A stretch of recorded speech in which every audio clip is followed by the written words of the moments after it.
Bueno, estábamos conversando esta mañana con Jorge Mahfoud el gusto de este encuentro. Te venimos siguiendo siempre por tus editoriales en Página 12 y por los pocos libros que uno puede conseguir de este lado del mundo. Te quería preguntar, Jorge, estamos bombardeados por estas, casi todos los días hay una novedad desde los Estados Unidos y de este presidente que han votado ustedes. Eh, Yo no lo he votado. ¿No? ¿Vos no lo votaste? ¿No? No, no. De, Ah, bueno. de, de hecho, de hecho muchas veces, muchos dicen, no, ni siquiera voté a Joe Biden, voté a Jill Stein. Pero un tercer, ya sabes, como un tercer candidato, un tercer partido es irrelevante, tiene cero chances de ganar. Y muchos dicen, bueno, pero el pueblo lo votó. Bueno, miren los números y menos de un tercio de los adultos lo votaron al presidente actual, como ocurre en muchos lados.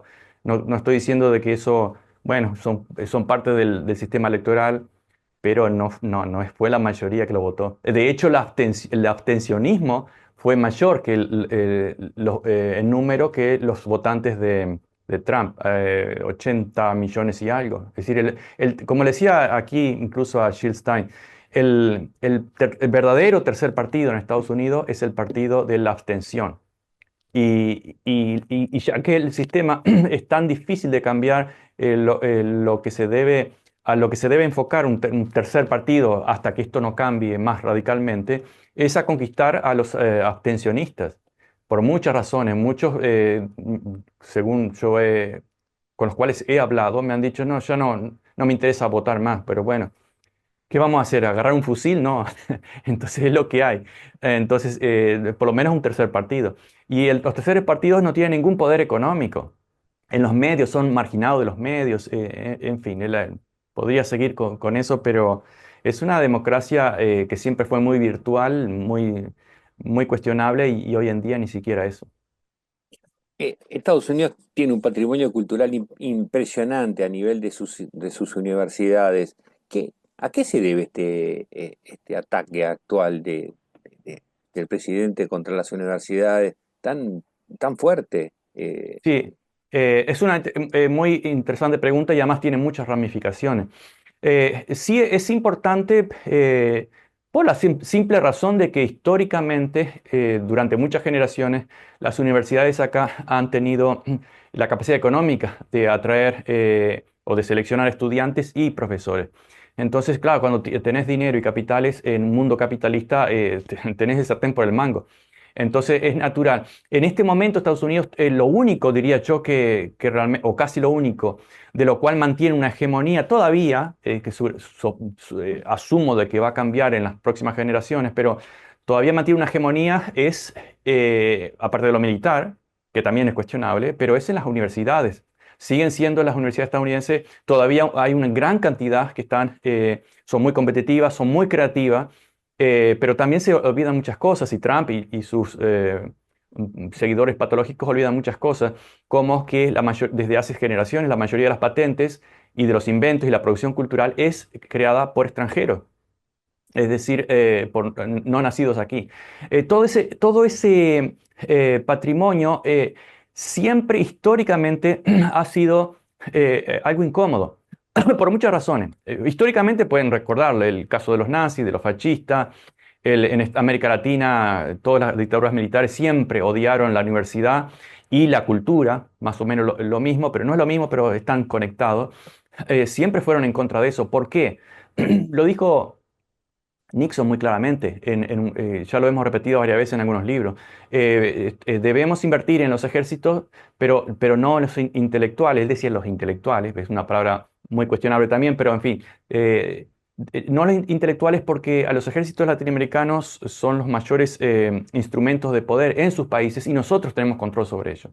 Pero sobre los intelectuales, es decir, sobre la cultura, la universidad, no. Y ya hubo varios ejemplos de algunos que quisieron comprar y los compraron, porque hubo intelectuales comprados de orgánico como siempre, pero a la larga muchos eran más difíciles de mantener domesticado que grandes instituciones, que solamente siguen órdenes. Nixon dijo también en otro momento que las universidades y los profesores eran dijo, nuestros enemigos. Hace un tiempo, el actual vicepresidente, Vance, lo repitió. Los profesores y las universidades son nuestros enemigos. ¿Y por qué? Yo lo he sentido desde que llegué acá, en el año 2003, y siempre me llamaba la atención esa especie de prestigio del profesor, porque el profesor acá es un cargo que ya es el último escalafón, es como decir un grado 5, grado 4, grado 5. No es el profesor de secundaria que es teacher, que enseña y además está restringido a lo que los gobiernos dicen en toda parte del mundo, pues bueno, pues son menores porque el gobierno, los estados tienen un proyecto de ciudadano. Pero las universidades no funcionan así, por lo tanto, por naturaleza, hace miles de años, siempre han sido más independientes y de hecho deben ser independientes porque se supone que es el ámbito, por lo menos institucionalizado, donde se empuja las fronteras del conocimiento. Y ahí no se puede legislar. Los principales adversarios de los investigadores, de los académicos, son o deberían ser, pero generalmente son otros académicos. Es decir, es como la experta en, en virología o en biología que recibió el mismo Donald Trump. ¿Te recuerdas durante la pandemia que le indicó que él tenía una brillante idea, que las personas debían recibir una inyección de cloro porque el cloro mata a los microbios, ¿no? Y lo dijo en una conferencia, la experta estaba ahí y revoleaba los ojos, ¿no? ¿Qué puede decir? No está en condiciones de discutirle eso. Entonces, académicamente no es competencia. Ahora, también ese es otro problema. Como no son competencias, siempre han vivido furiosos, más allá del prestigio de la academia estadounidense aquí en Estados Unidos. La gente siempre ha sido un país profundamente anti-intelectual, especialmente a partir de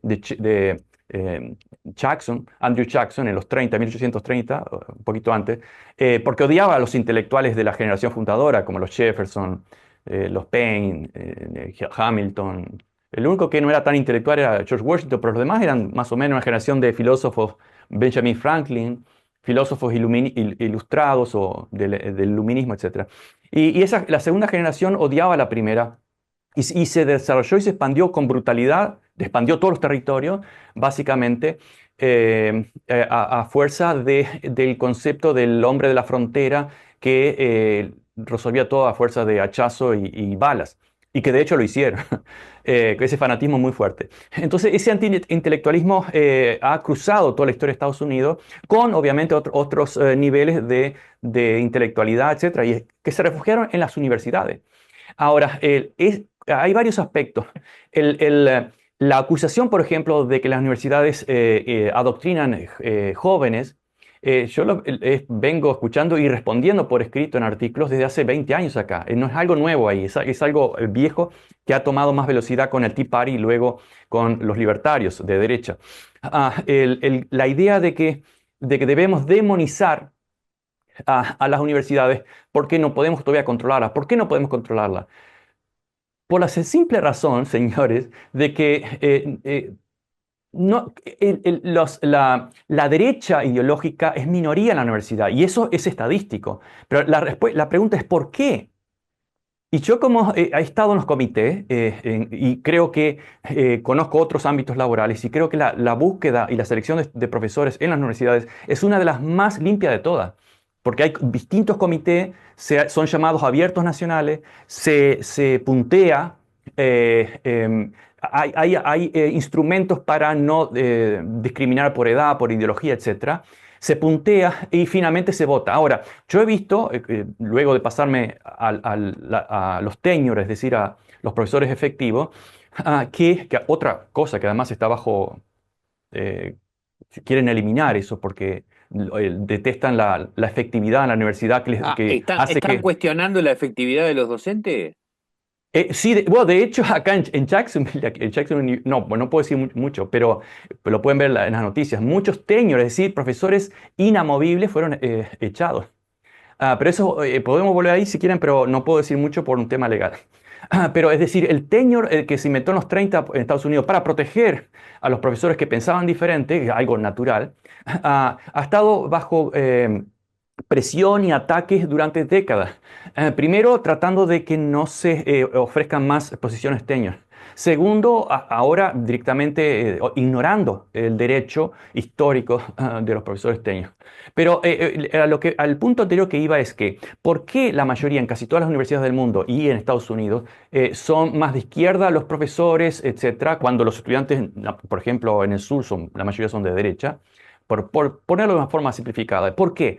Es simple, por una simple razón. Primero, de que históricamente toda la cultura y la intelectualidad, no solamente en las universidades, sino en toda la cultura, en la era moderna, estoy hablando de los últimos 4 siglos, siempre se ha posicionado en el lado opuesto del poder. Entonces, cada vez que uno quiere ver dónde está el poder global o regional e incluso nacional, tiene que ver dónde está la cultura, la intelectualidad, porque están del otro lado, en el otro extremo. Ese primer punto es una tradición de siglos, sobre todo de la Ilustración. Segundo, por un tema práctico, aquellos que aman, que adoran el dinero, que además es la única habilidad que compra poder. Porque si sos un genio, sos Einstein, no vas a comprar poder. Si sos un religioso compasivo o un líder social o un sindicalista que ha organizado y tiene muchas habilidades, no vas a comprar poder. Con poder en nuestro mundo se compra con dinero. Ahora, si tienes esa patología que algunos tienen de adorar el dinero a toda costa, que es poder al mismo tiempo, no te vas a dedicar 20 años a hacer investigación con el mismo salario. Es decir, aquello que hacemos nosotros por pasión no nos agrega nada al salario. Puede decir que en alguna universidad te recibís alguna donación para investigar las moscas, por ejemplo. En Pero no algunos casos. aumenta tu cuenta bancaria para nada. No, no, pero y lo hacemos por pasión porque además Claro. lo sentimos y creemos en eso. Entonces, si yo adoro el dinero, ¿cómo me voy a meter en ese tipo de profesión? Entonces, no, los candidatos son mínimos de ese tipo. Claro, también hay aquellos que no aman el dinero que tienen un pensamiento de derecha, pero son una minoría, por lógica natural son minoría. Entonces, como son minoría, quieren legislar. Hace 15 o 20 años que vengo escuchando muchos legisladores de derecha. Debemos legislar, por ejemplo, recuerdo en Georgia, ¿por qué solamente la teoría de la evolución se enseña y no la de la creación? Hay que equilibrar. No, pues señor, porque la teoría de la creación la enseñan y la imponen no solamente en la secundaria, sino en todas las iglesias. Es decir, todas las instituciones de la sociedad, las iglesias, los bancos, lo que quieras mencionar, los negocios, los sindicatos de millonarios, son todos de derecha, son todos conservadores, porque conservan algo que les ha beneficiado siempre. Ah, y aparte de los medios, etcétera. Entonces quedan algunos bolsones, como las universidades, como algunos sindicatos muy liquidados con respecto a lo que eran su liderazgo aquí en Estados Unidos en el siglo XIX y principios del siglo XX, demonizados, desarticulados. Y bueno, ¿qué es lo que queda? Queda la universidad con cierto poder, como por ejemplo la de Harvard, que también es elitista, es verdad, es elitista, pero está en el bando de los enemigos. Ahora, ah, todo eso es aquello que incomoda. Hay otro factor para mí que lo crearon de alguna forma, no sé si consciente o inconsciente. Y yo le he leído, recuerdo, en el año 2011, en una revista del The Economist, que es una revista liberal británica, todo el mundo conoce, y un artículo, de hecho lo leí en la playa aquí de Jacksonville. El artículo analizaba la radicalización del divorcio entre los profesionales o los académicos y el resto de la sociedad. Factualmente es correcto, especialmente en Estados Unidos hubo y hay un divorcio en ese aspecto, lo cual muchos decimos, bueno, lo que debemos hacer es ir a los medios, todos aquellos, cuando podemos, aquellos que nos invitan, comunicar lo que sabemos, equivocado o no, debemos establecer puentes con la sociedad. Entonces, ese es un aspecto, pero hay un aspecto psicológico, ideológico, que es brillante. Acá, si tú acá se dividen entre cuello blanco y cuello azul. El cuello azul es el obrero, históricamente. El cuello blanco es el profesional, generalmente. O el empresario, pero el empresario ni siquiera tiene casco ni cuello, ¿verdad? Entonces, esa división muy occidental de blanco, negro, demonio y ángel, etc. Ah, ¿Cuál es el punto de esa división? Los de cuello azul, los obreros, que hoy en día y desde hace una década y más han estado apoyando políticas y políticos de la derecha. Uno dice, qué extraño, ¿no? Porque históricamente los obreros han sido los clientes de la izquierda. Y eso es verdad, pero bueno, la izquierda acá ha cometido el pecado, y acá y en España y ahí en muchas partes, de abandonar a la clase trabajadora. Con otras distracciones que se podíamos ir, pero el tema de la lucha de clase suena muy peligroso y nadie nos va a votar, hay que ser letra buena. Entonces la izquierda abandonó a la clase trabajadora. Pero el factor que está conectado con lo académico es que la clase media, por ejemplo, una persona tiene un carrito de choripán y se considera entrepreneur. Está bien, es un entrepreneur, pero no es del mismo club de Elon Musk. Que además Elon Musk tiene todos los beneficios del gobierno, de la CIA, porque él es parte de la gente de la CIA. Todas esas startups o grandes, exitosas compañías, todas recibieron dinero de la CIA o del gobierno, etcétera. Pertenece a clubes totalmente diferentes, pero se consideran que son parte de los que crean la economía, etcétera. No, míralo desde el punto de vista de clase. Tu empleado, tu cliente, pertenece a tu misma clase, que es la clase trabajadora. No es entrepreneur, es emprendedor como un título que te divorcia. No, es la misma clase trabajadora. Ahora, ese entrepreneur o emprendedor, como ahora lo pusieron muy de moda y de forma muy estratégica, se considera además que, bueno, tengo 30, 40, 50 años, no voy a ser doctor nunca. Es decir, que abandona esa posibilidad, ¿no? Dice, pero sí puedo llegar a ser millonario. Es decir, la ilusión siempre está. O me saco la lotería, o tengo una suerte en un negocio, o poniendo un canal de YouTube, porque ahí está la escala logarítmica, ¿verdad? El 0,001% de los YouTubers es millonario. Entonces el 99,9999% trabaja, trabaja y trabaja para tratar de llegar a eso, que nunca jamás va a llegar. Pero produce gratis, son esclavos de la esperanza, ¿verdad? Entonces esa esperanza siempre está. Pero nunca, nunca vieron a un millonario, nunca vieron a un billonario. Yo personalmente sí, hasta he cenado con ellos por un tema de trabajo, cosa que no me gustaba, pero bueno, al principio cuando llegué acá tuve que hacerlo. Pero no perdí conciencia de que yo no pertenezco a ese club. Pero mucha gente todavía tiene la esperanza. Entonces, conviven con profesionales. Bueno, estoy hablando del señor del carrito de choripán, no de una forma efectiva, sino de una forma práctica de razonamiento. Tiene relación con su médico, con algún contador, no sé, con su hijo probablemente vaya a la universidad. Es decir, pertenecen permanentemente, están viendo y conviviendo con gente de la academia, con gente de que, desde el punto de vista actual de los libertarios, son los enemigos, corruptores, etcétera. Pero jamás en su vida, ni el 99,99% de ellos, va a tener ninguna relación con todos esos admirados visionarios que han creado nuestro mundo, Elon Musk, Jeff Bezos y pueden Macri, lo que sea. Nunca van a tener un contacto, excepto tal vez si tienen la suerte le darán la mano cuando hay elecciones, ¿no? Porque antes no. Ah, pero, y esa es la realidad. Se crea un mundo. ¿Y quién crea eso? Es muy difícil de decirlo, pero yo diría que primero sabemos que las agencias secretas y otras agencias de publicidad lo crean de forma deliberada, porque tenemos un siglo de experiencia. Pero no creo que sea todo. Yo creo que probablemente es simplemente la expresión natural del poder. El poder suda, transpira su propia ideología y la desparrama como esperanza al resto del pueblo, exactamente como las cuentos de hadas. Todos se sienten de que pueden ser la Cenicienta, se siente identificado con la Cenicienta. Y un día la Cenicienta se casa con el príncipe. ¿Cuántas Cenicientas hubo en la historia de la humanidad? La reina Leticia, tal vez, de España. Pero la fantasía está ahí siempre. Y eso es una debilidad del ser humano que se explotaba por el mercado y por aquellos que tienen el poder. En nuestra época, aquellos que tienen poder financiero y económico.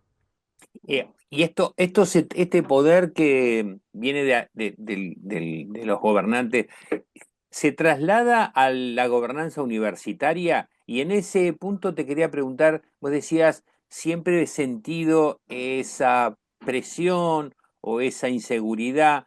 Contame, hasta donde tú puedas, tu experiencia personal en este mundo universitario y en este conflicto también hay libertad de expresión, tenés libertad de cátedra.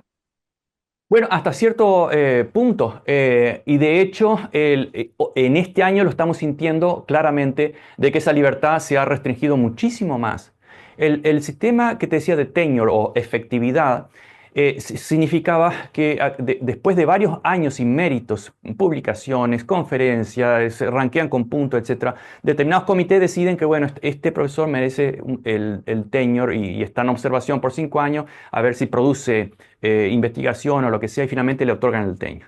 A mí me lo otorgaron en 2013, por ahí hace años, ya no puedo subir más. Pero me di cuenta, y todos lo saben, de que desde la clase política siempre se ha tratado de liquidar el tenure a través de instructors o instructores. ¿Cómo? Los instructores son contratados por año y a dedo prácticamente. No a dedo, pero bueno, aparece, se necesita un instructor en tal área, se lo contrata. No hay una competencia que lleva varios meses, como en el caso de los tenure o tenure track, que demora 6 meses y generalmente hay 200, lo sé por experiencia, 200 candidatos con doctorado, con publicaciones para un solo puesto. Entonces, altamente competitivo. ¿Y qué pasa? El profesor que tiene tenure generalmente tiene más libertad de expresión y porque en teoría, hasta ahora ha sido desde los años 30 hasta ahora 100 años, no se puede expulsar, echar a un profesor por sus opiniones políticas. Pero claro, estamos viendo primero la reducción del número de tenures y además las excusas que han habido para eliminarlo o para expulsar a algunos profesores. Entonces, eso crea una autocensura. E incluso a veces pensamos, bueno, por un tema legal debo decir esto, debo decir lo otro. En una entrevista como la que estamos teniendo ahora, uno piensa en varios factores, pero no puede estar en 1000 factores al mismo tiempo y a veces se evita ir a los detalles. Pero eso en alguna forma es una forma de autocensura. Imagínate todo el resto de la clase trabajadora que depende del capricho de un patrón o de un CEO. No critique, eso es censura pura y dura. En nombre de la libertad, obviamente tienes libertad de irte a otra empresa, bueno, claro, como el esclavo, a irse a otra plantación y seguir haciendo lo mismo y seguir diciendo amén, amén a todo. Entonces, y en el campo académico, hasta ahora ha sido uno de los más libres, y por esa libertad es que han sido los enemigos. Por eso los políticos siempre han dicho, son los enemigos. Y por eso yo muchas veces les he dicho, y realmente quieren discutir algo, preséntense en un panel público y abierto y lo discutimos. No eso de estar tirando acusaciones en alguna red social o en la prensa, etcétera, y cuando tenés que defender tus ideas, te fuiste.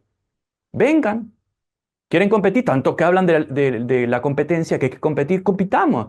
Acá es la academia en gran medida, yo diría que casi toda, pero en gran medida, es un resultado de competencia y muy dura, brutal entre nosotros. No personal, porque realmente yo he estado acá entre gente maravillosa, abierta, amigable, pero intelectualmente muy competitiva en todo el país. Y entiendo que Europa también y en América Latina también. No es muy diferente. Tal vez la única diferencia son los salarios, pero no la capacidad. Ah, y por eso molesta. Por eso ha sido el último bastión, el último rincón que hay que atacar y hay que eliminar. Y lo ven Milei, que es un payaso, un loro repetidor de todo lo que se dice acá, va y lo repite. Todo lo que se hace acá, va y lo hace. No, más que un payaso, es una marioneta. Y, es más, a veces nos reímos porque dice, bueno, esto está ocurriendo acá y dice, qué extraño que ocurra en Estados Unidos. Y yo digo, pero ella espera unos meses o unos años y lo vas a ver en algún país latinoamericano. Dicho y hecho. Ahora ni siquiera meses ni años, son semanas. Contame brevemente cómo resiste Harvard a este embate. Bueno, Harvard tiene un endowment, que es decir, es un fondo de inversión, no de inversión, un fondo de reserva muy grande, de varios billones de dólares, o miles de millones en español, ¿no? Pero ese endowment no puede ser usado para cualquier cosa, está como encapsulado con destinatarios, etcétera. Entonces, pueden usarlo.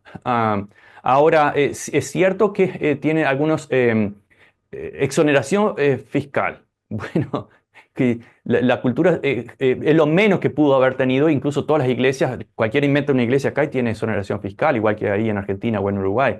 Es decir, hay algunas áreas, no solamente eso, incluso los millonarios, las grandes compañías tienen exoneración fiscal y están subsidiadas. Y pues, no, pero hay que atacar el subsidio de Harvard o de alguna otra universidad privada o pública. De hecho, yo creo que exactamente lo contrario.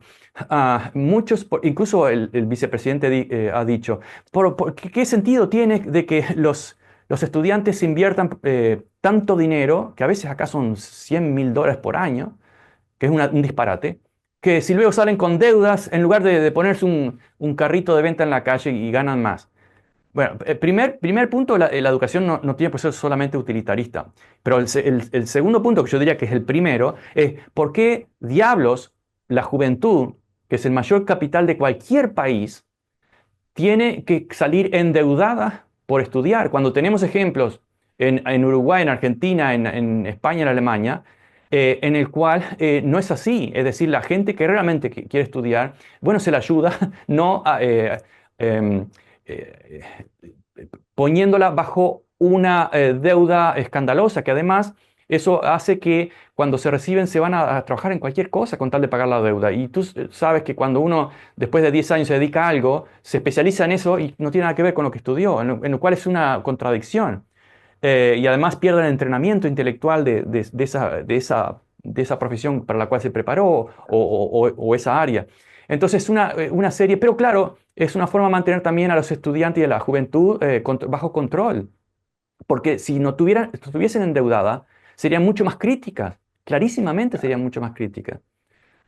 Y es parte de la estrategia. claro, claro. Qué ilustrativo lo que nos contás, Jorge. Che, muchísimas gracias por este encuentro, ¿eh? Este, Bueno, te seguimos de al- a, cerca. a las órdenes, Roberto. Y de hecho, estaba pensando, me quedaron varios puntos, pero algún otro día. Ya Muchas gracias. vamos a encontrar otra fecha para encontrarnos. Eh, Bueno, bueno, es un gusto. Te mando un abrazo y buena semana. que pasen bien todo.